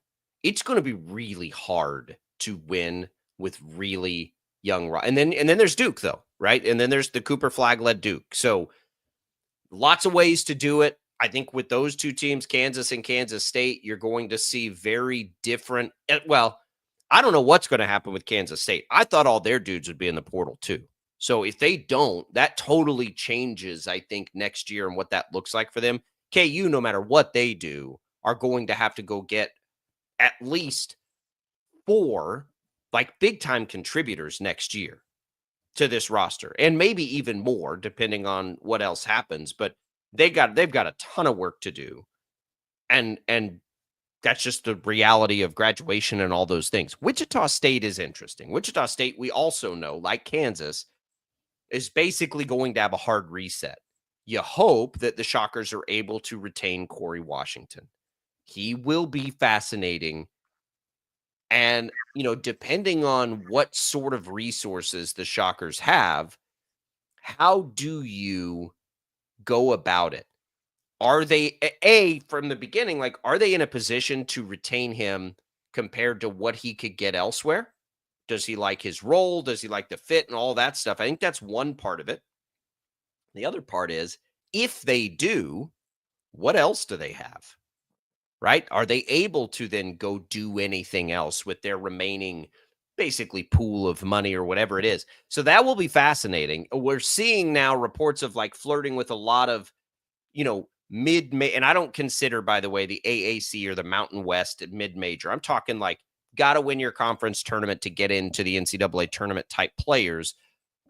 You're seeing a lot of that kind of flirtation happening. I would say that I think right now, Tommy, that's probably the best path for Wichita State. Eventually, I think they need to be in the market that Memphis and Creighton and some of these other great basketball-only schools are, but I don't think they're there yet. So I think this is probably the best way to do this, where Corey Washington came from, right? So let's see if they can go pick the right ones and put them together. I think that's an easier path too, by the way, to winning games quickly, to go get those kinds of players that are upperclassmen type players from those levels, because I think it's easier to get them to all buy in together. But it's a long road for Wichita State right now. And it has to start with Corey Washington. Yeah, it's been fascinating to watch the way that the Shockers have navigated the portal the last couple of years, because there are a variety of ways to go and attack players. Do you go and try to find a top tier player from the stage below you, a conference smaller than you, to give them, a little bit more exposure at your level? Or do you go and you try to find somebody at a bigger program that's not getting the kind of playing time they want? I don't like that. You can pay them and you can give them the opportunity in your program. That's been kind of the path for a while for Wichita State. I mean, look at guys like Justin Hill and Bijan Cortez. Those guys came from Georgia and Oklahoma, respectively, wanted probably more playing time, and they were able to come and get that at Wichita State to varying levels of success. And they've done both. I mean, then you look at Corey Washington and Xavier Bell, and they came up right from the lower levels.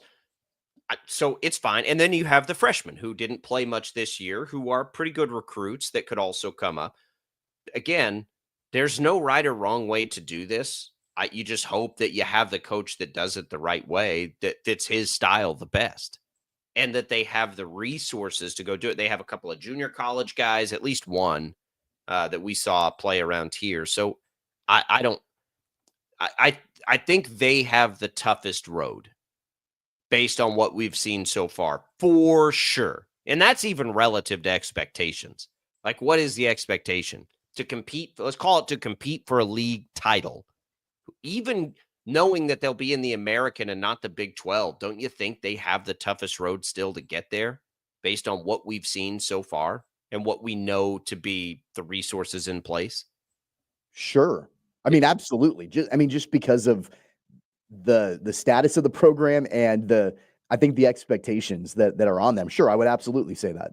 Yeah, and it basically comes down to, do you think K-State can compete for a Big 12 title? Do you think Wichita State can compete? I think, they both have long roads, but if you tell me that K-State's going to get all their players back, I'm like, well, yeah, I would take that. I think it's wild. It's crazy. It is impossible to follow. So bear with us. There's so much rumor and reporting, and a lot of it's very true, and a lot of it's not even remotely true. And the biggest problem, Tommy, is that we're still playing college basketball right now. Yeah.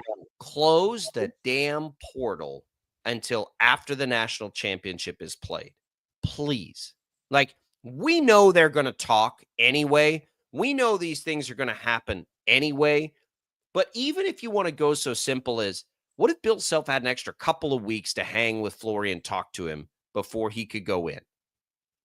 That makes a huge difference.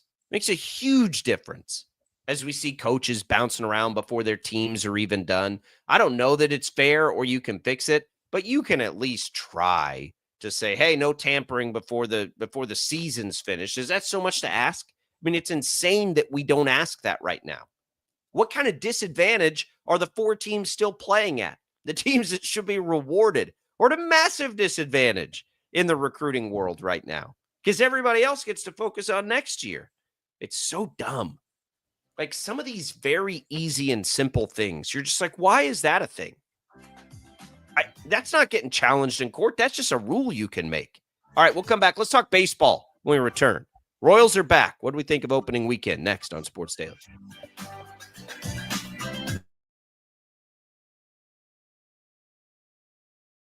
66 counties, 4 regions, and 1 weather team that you can trust. Find Storm Team 12 every weekday at 5:30 on the KSCW.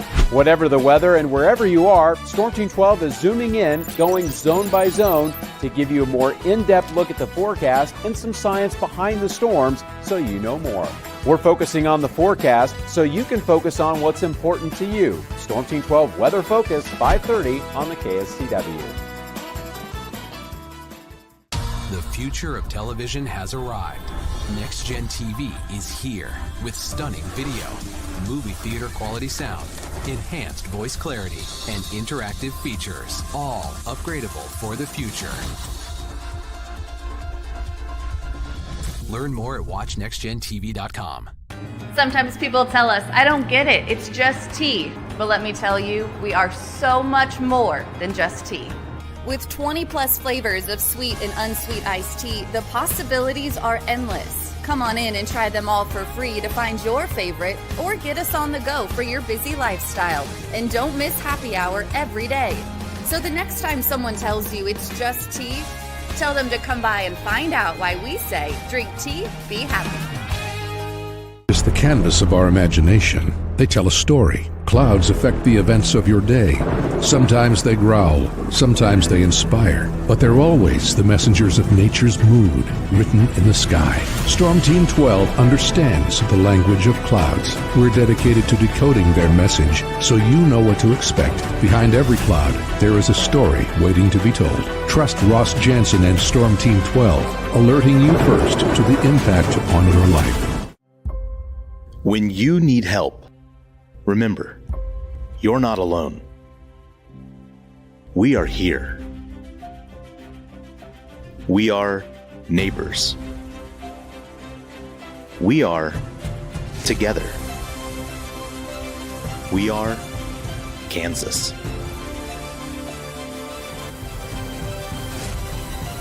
We are 12 News. What is GMFB Overtime? It's Peter, Jamie, Kyle, and Akbar breaking down the NFL 5 days a week. It's okay to be excited. It's this, that, and a whole lot of It's football for everyone. Weekdays at 10 a.m. on KSCW. Are following a breaking update. Every day, all day, stream the stories that have you talking near and far. Whoever is behind the wheel of this bus is not stopping. From hundreds of local reporters and meteorologists spanning the country.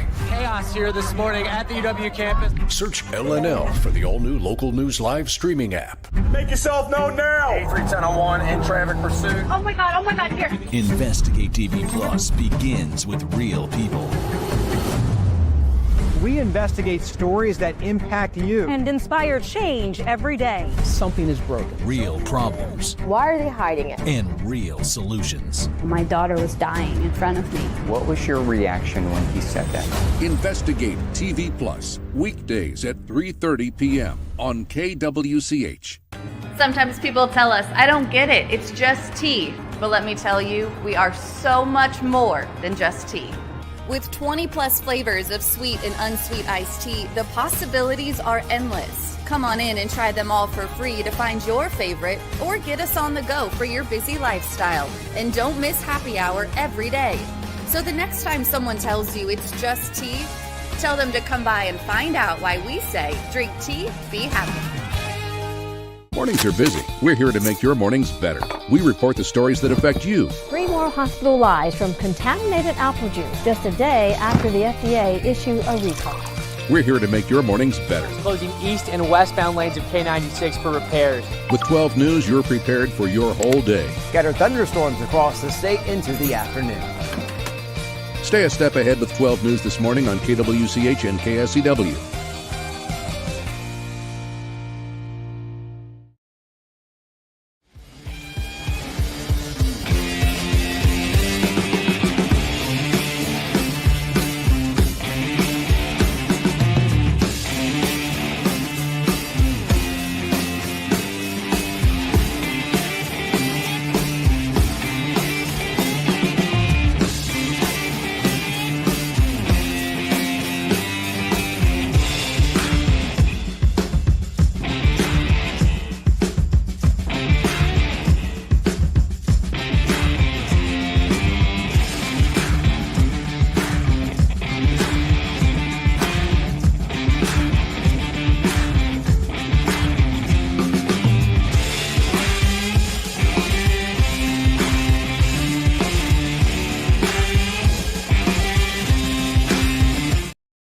KFH.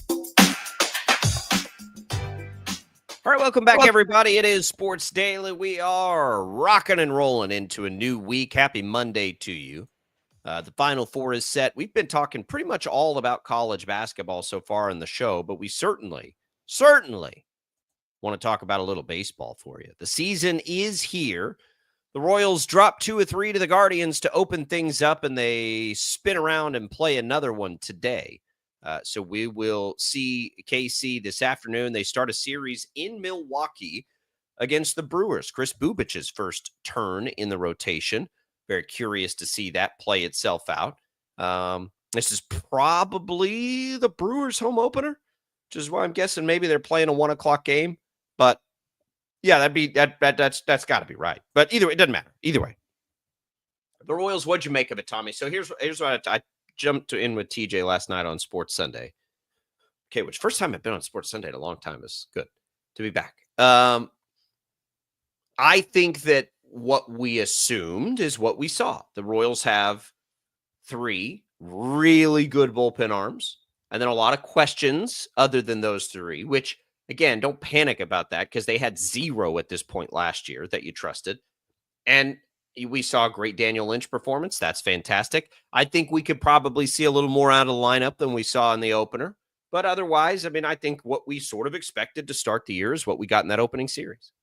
Yeah, I mean, I think that, you don't want to go 1-2 with your top 3 starters to kick off the season. I don't think that Cole Reagans looked elite on opening day. Thought he looked okay, but I don't think he looked elite.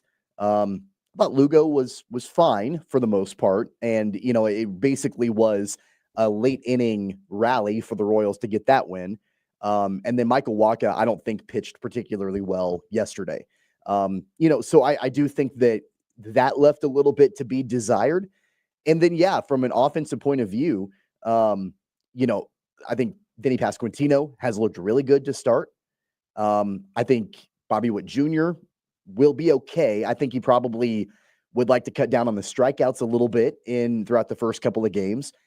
And then, I think the jury is still out basically on the rest of the lineup. I don't think Salvi has looked particularly good offensively in his first couple of games, but it's very, very early in the season. More than anything else, though, I'd like to see that starting pitching get a little bit better so you don't have to lean quite as much on that bullpen. It's not going to be this year. I mean, it won't. But it's got to be with Ragans and Lugo. Like, I think you need to get more out of both of those guys. And I'm not saying even all three of those guys won't be good. I think they will be, but they will not be able to rely as much this year on what they got out of that rotation last year, and that is okay, assuming everything else comes up where it should be. Salvi's a streaky player. So, but yes, the other thing, we've never talked about this, and we probably should. Like, what are the chances Bobby Witt Jr. replicates one of the best seasons we've ever seen? You know what I mean? Like, I was stunned last year that he hit for as much average as he did. I never thought he would be that kind of hitter. I mean, I thought he would be an all-world hitter that would be one of the best in the game. I never thought he hit 346 or something ridiculous last year. I didn't see that. So maybe we need to just sort of be ready for something like that too. I think he'll add more power to his game over time.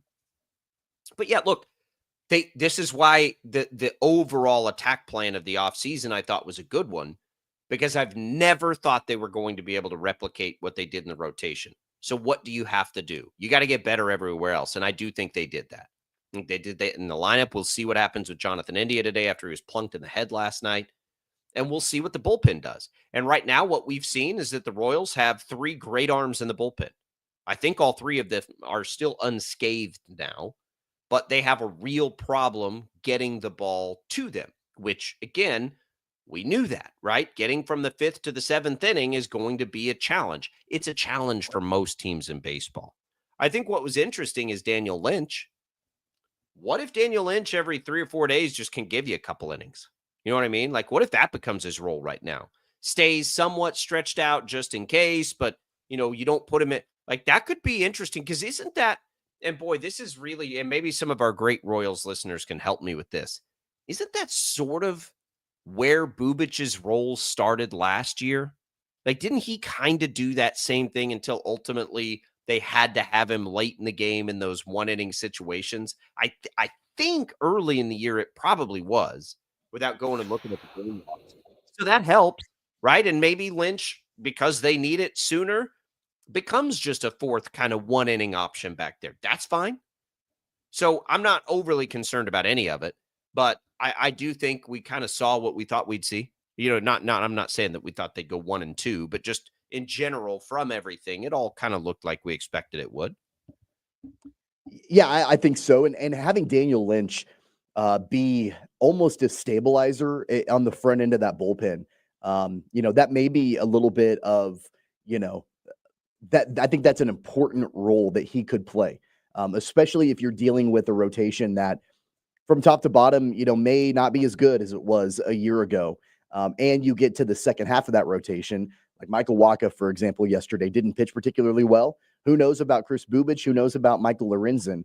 But to have a stabilizer to come out of the pen and be kind of that reliable guy that you lean on as a long relief innings eater kind of guy, from time to time, I think that can be a valuable piece of that pitching staff, because not a lot of teams have somebody like that. In fact, probably the best in the game before this year doing that was Michael Lorenzen. Like, that was kind of his role. That's why they brought him in. Major League Baseball. That's why they brought him in, to be that kind of stabilizer, first guy out of the pen if the starter is having issues, or can be a spot starter, like that sort of thing.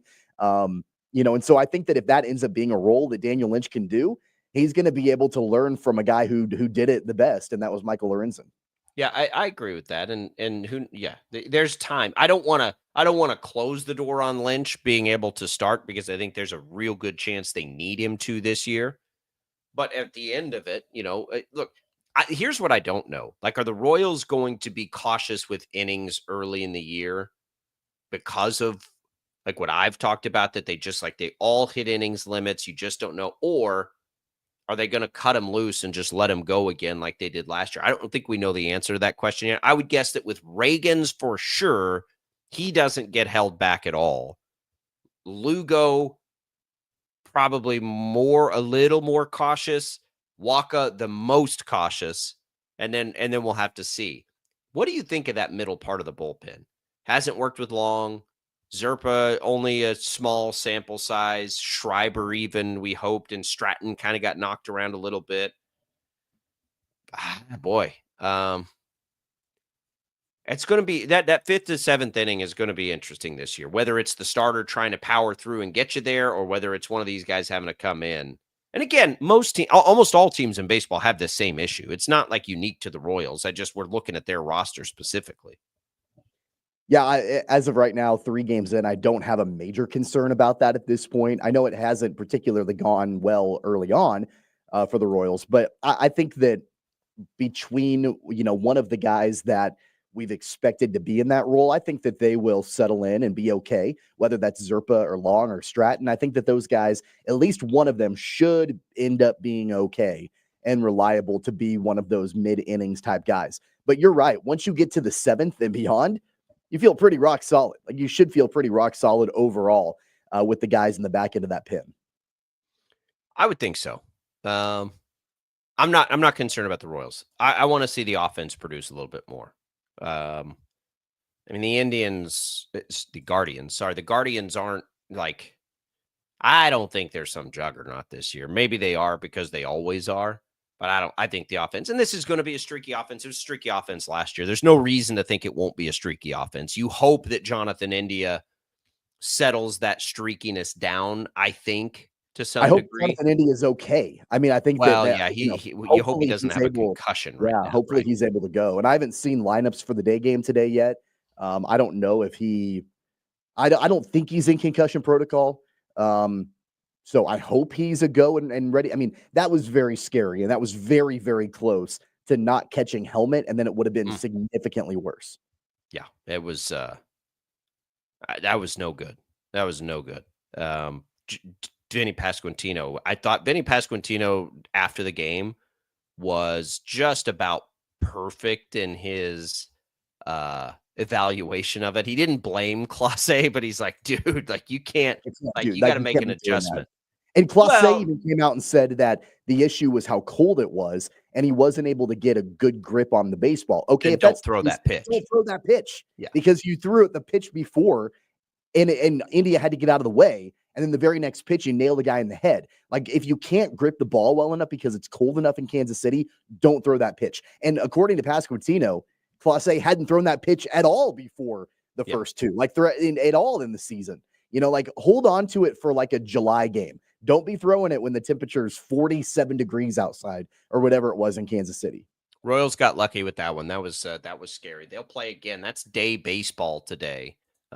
Coverage with us begins at 1:00. That'll be here on KFH at 1:00. So looking forward to that. I like day baseball in the week, right? Like, I like that, sort of, I don't want to call it a distraction, but that just kind of being out there in the ether while you're doing whatever it is that you need to be doing. I'm so happy baseball's back. I love Monday day games. Like, those are my favorite, because, like, what else do you have to look forward to? That's right. On Monday, And so, like, you get a 1:00 game, like, on a Monday afternoon. Count me in. I'm here for that. You worried that your Braves can't score any runs? They're terrible. They are awful. They're 0-4. They were 1 hit last night by the Padres, and they are bad. They're bad. And you know what? Like, they didn't add anything this offseason. Like, they didn't get any better. They got healthier, right? I think that was But Acuna's not back yet. He won't be back until May. Strider's not back yet. He won't be back until probably May. It's been a disappointing start. Going to San Diego and getting swept is not the way you want to start your season. No, it isn't. Rangers got off to a good start. Nobody cares about the Rangers or the Braves, by the way, but we're baseball fans. But Rangers got off to a good start. By the way, before we take our break, I do have a little bit of breaking news to get to. Just came down a few minutes ago. David Coit transferring from Kansas. He has officially entered the transfer portal. So now it's up to 3. You've got Passmore, Badunga, and Coit all in the portal. And you have a couple of sophomores coming back that most people expect. And by the way, I like McDowell and Elmarco Jackson. I really like McDowell. I wonder if they can get a role in whatever it looks like. But knowing that, real quick, because we have like 2 minutes, and we can talk about this tomorrow. Are you that disappointed that let's say it is an absolute and total reset for Kansas? How does that, like, are you okay with that? I'm kind of okay with it. I mean, I think it's been needed because of just the way the roster makeup has been the last couple of years. I think it's needed, but I think you also would have loved to have a couple of anchors that at least you could say, like, Coit all right, was like never going to be an anchor. Like there's at least a little bit of continuity. But I think it depends on who you can go out and get and what that makeup looks like next season. I think Bill Self appreciated Coit. I don't think Coit was ever going to work for Bill Self because he was never going to be able to defend at a high enough level. What are you going to do? Run Coit and a freshman out there and hope you can play that level of defense? I mean, I don't know. That Badunga's coming back, man. I really, really think he'll be back. And if he's not, and they do a total reset, I mean, I haven't looked at the portal because I don't really care yet, honestly. They're going to go and do something really interesting this offseason. Whether it works or not, I have no idea. Basically what you saw K-State do last year. It's going to be a challenge no matter what shakes out of it, though, for sure. For sure. All right, we got a little more coming for you here. Stick around. More Sports Daily right after this.